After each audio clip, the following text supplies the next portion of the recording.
السلام علیکم ناظرین، اس ایپیسوڈ کے شروعات میں ہم دیکھتے ہیں کائی قبیلے میں عثمان صاحب بالا خاتون اور صدران کے ساتھ موجود ہوتے ہیں اور نقشے کی جانب اشارہ کرتے ہوئے کہتے ہیں حصار جک گویا یعنی قلعہ، جس بازار اور آگ حصار۔ بھائی سنگر اور اس کے جیسے بہادروں نے ان جگہوں کو ترک سرزمین بنانے کے لیے بہت سی قربانیاں دی اور آخرکار شہید ہو گئے۔ اورحان کہتا ہے ہم بھی ان کے بعد شہید اور غازی کا مرتبہ حاصل کرتے ہوئے ان تک پہنچیں گے انشاءاللہ۔ ہم میں سے ایک شہید ہوتا ہے تو اللہ کے حکم سے ہزاروں دیگر بھی موت کی جانب دوڑ پڑتے ہیں۔ اس پر عثمان صاحب کہتے ہیں اللہ کے حکم سے اورحان اللہ کے حکم سے۔ اب میری بات سنو، البائی کو بتاؤ بائی سنگر اور اس کے ساتھیوں کو شہید کرنے والا جو کوئی بھی ہے اسے لوکاس کے صفوں میں ڈھونڈنا چاہیے۔ ہم اس کافر کو ایسے سخت ضرب لگائیں گے کہ وہ زندگی بھر یاد رکھے گا۔ سردار گنجر کہتے ہیں حضور میں تو کہتا ہوں کہ گویا کی جانب مہم پہ چلنا چاہیے، اس کا دفاع کافی کمزور ہے۔ سردار بیحان کہتا ہے میں کہتا ہوں ہمیں حصار جگ قلعے کی جانب پیش قدمی کرنی چاہیے، یہ بازنطین کے سب سے زیادہ خوشحال قلعوں میں سے ایک ہے اور یقیناً مال غنیمت بھی زیادہ ہوگا۔ مگر عثمان صاحب کہتے ہیں نہیں، یقیناً وہ تمام قلعے ہمارا ہدف ہیں، لیکن سب سے اہم اس مقام کی وجہ سے آگ حصار ہے۔ اگر ہم آگ حصار کو لے لیتے ہیں تو ارد گرد کی زمینی تجارت ہمارے قابو میں ہوگی۔ یہ صرف بازنطین کے لیے نہیں، کراسے صاحب کے لیے بھی سخت ضرب ہوگی۔ تو بتاؤ ذرا کیا فوج تیار ہے؟ تو اورحان کہتا ہے کافروں کو شکست دینے کے لیے ہماری فوج تیار ہے حضور۔ عثمان صاحب ایحان صاحب اور گنجر صاحب سے کہتے ہیں جب یہ دونوں اپنی فوجیں آگ حصار کی جانب دوڑائیں گے تب ہم ایک عظیم فتح کی جانب رواں دواں ہوں گے۔ بیگم کہتی ہے چونکہ آپ نے کراسے صاحب کا ذکر کر لیا ہے، مجھے کردین سے معلومات ملی ہے کراسے صاحب نے خراج میں اضافہ کر کے پوری عوام کو اپنے خلاف کر لیا ہے۔ بالا خاتون کہتی ہے اب آپ کی نظریں اور ہاتھ سغوت کی جانب ہوں بیگم خاتون، کرادین کی طرف نہیں، کیونکہ تجارت نہیں رکنی چاہیے۔ یہ سن کر عثمان صاحب کہتے ہیں بالا ٹھیک کہہ رہی ہے، آپ اپنے سغوت کے فریضے سے انصاف کریں۔ یہ سنتے ساتھ ہی بیگم چلی جاتی ہے اور عثمان صاحب یوسف اور سروجہ سے کہتے ہیں آپ سغوت کی حفاظت اور کافروں کی سلامتی کو یقینی بنائیں گے۔ وہ دونوں بھی حکم کی تعمیل کرتے ہوئے چلے جاتے ہیں۔ پھر عثمان صاحب علاؤالدین اور اورحان سے کہتے ہیں تیاریاں مکمل کرو، آگ حصار کو فتح کرنے سے پہلے آگ حصار کو گولہ بارود اور خوراک فراہم کرنے والے تمام راستے بند کر دو۔ ہم اس کے دیہاتوں اور مرکزوں کو زمین بوس کریں گے،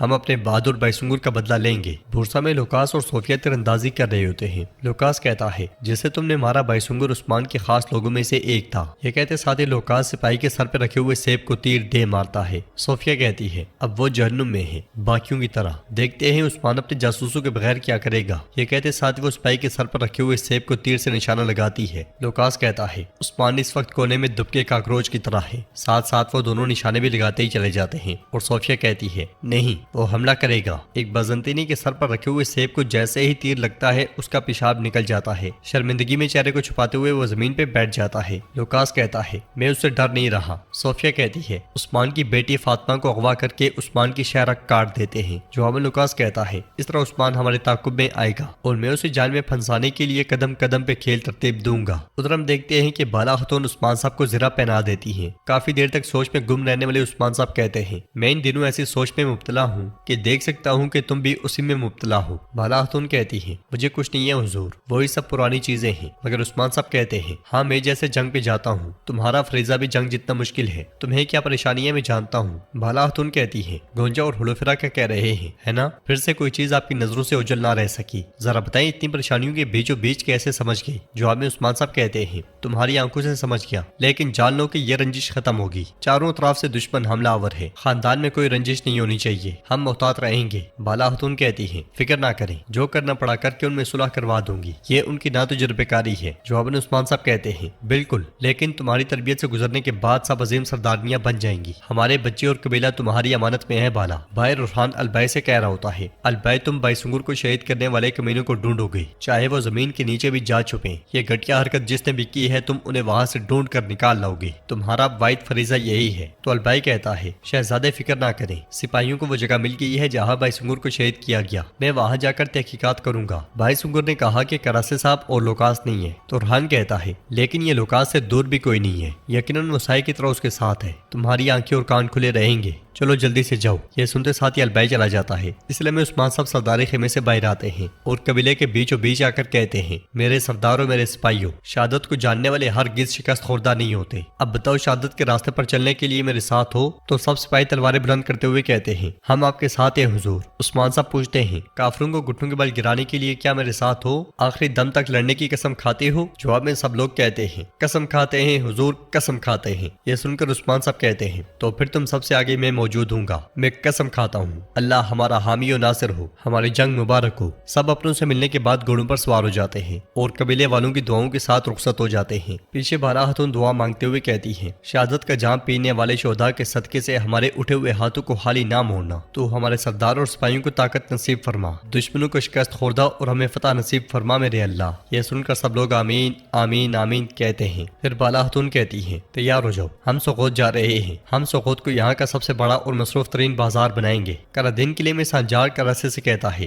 حضور یہ لوگ کرادین قلعے کے سب سے معزز لوگوں میں سے ہیں، ان کی آپ سے کچھ درخواستیں ہیں۔ کراسے لوگوں کی جانب دیکھتے ہوئے کہتا ہے، بتائیں ذرا کیا مسئلہ ہے؟ تو ایک بزرگ کہتا ہے، حضور جو اخراج آپ نے ہمارے لیے طے کیے ہیں وہ ہمارے لیے بہت زیادہ ہیں، ہماری آمدنی کم ہے، ہم اس کا بوجھ نہیں اٹھا سکتے۔ پھر دوسرا کہتا ہے، عثمان صاحب نے ایسا نہیں کیا، انہوں نے ہمیں نہیں روندا، ہم نے پرانے دنوں کو یاد کرنا شروع کر دیا ہے کراسے میں۔ پہلے والا کہتا ہے، ہم عثمان صاحب کا طے کردہ خراج دے سکتے ہیں، ہم میں اس سے زیادہ خراج دینے کی طاقت نہیں، ورنہ آپ باغیوں کو نہیں روک پائیں گے کراسے میں۔ یہ سنتے ساتھ ہی سردار کراسے کو بہت غصہ آتا ہے اور ووٹ کر ان کی جانب بڑھتے ہوئے کہتا ہے، یہ کیا بدتمیزی ہے بھوکے کتوں؟ اور پھر اس کے بعد وہ باری باری ان دونوں کو زوردار تھپڑ زد کرتا ہے اور چلاتے ہوئے کہتا ہے، یہ میری موجودگی میں کیسی بدتمیزی ہے، کیسی بے ادبی ہے۔ اب عثمان نہیں ہے، اب پرانا نظام بھی نہیں ہے، حکم میرا ہے، ان دیواروں کے پیچھے پرامن زندگی گزارنے کی قیمت ادا کی جائے گی، قیمت ادا نہ کرنے والوں کا انجام دردناک ہوگا، اب میری نظروں سے دفع ہو جاؤ۔ یہ کہتے ساتھ وہ ایک کو پیچھے دھکیلتا ہے تو باقی سب ڈرتے ہوئے چلے جاتے ہیں۔ پھر سردار کراسے سانجار سے کہتا ہے، آئندہ میں اس طرح کی بدتمیزی نہیں دیکھنا چاہتا، آواز اٹھانے والوں کی آواز کو خاموش کر دیا جائے گا، بتاؤ کہ عماس کی طرف سے کوئی خبر ہے؟ تو سانجار کہتا ہے، وہ قدم قدم پہ عثمان صاحب کے تعاقب میں ہے، لیکن ابھی تک کوئی معلومات نہیں ملی۔ کراسی کہتا ہے، عثمان نے تجارت کے معاملے میں گہری نظر رکھی ہے، لیکن جاسوسوں کے مرنے کے بعد وہ زخمی جانور کی طرح جھپٹے گا، اس کا تعاقب جاری رکھو، عثمان کو ہرگز موقع فراہم نہیں کیا جائے گا،